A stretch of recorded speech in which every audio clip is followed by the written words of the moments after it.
নমস্কাৰ, সকলোকে পুৱাৰ প্ৰাতঃ সম্ভাষণ জ্ঞাপন কৰিছোঁ।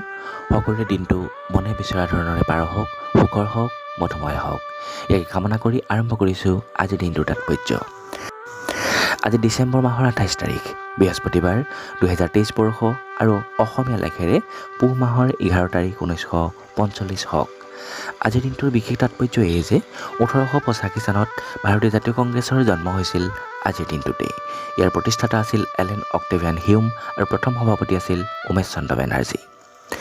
আজিৰ দিনটোৰ আন এটা বিশেষ তাৎপৰ্য যে 1895 চনত আধুনিক চিনেমাৰ উদ্ভাৱক আগষ্ট লুমিয়েৰ আৰু লুই লুমিয়েৰৰ আধুনিক চিনেমা বা চলচ্চিত্ৰ প্ৰদৰ্শনৰ যন্ত্ৰ চিনেমাটোগ্ৰাফ আৱিষ্কাৰ আৰু পেটেণ্ট লাভ হৈছিল আজিৰ দিনটোতেই। এতিয়া আহিছোঁ আজিৰ দিনটোৰ শুভবাৰ্তালৈ যে আনক আঘাত দি, আনক প্ৰতাৰিত কৰি কোনেও কেতিয়াও সুখী হ'ব নোৱাৰে। এয়া মুক্ত অভিশাপ, কাৰণ জীৱন যদি খন্তেকীয়া তেন্তে সুখবোৰো খন্তেকীয়াই হ'ব। ধন্যবাদ।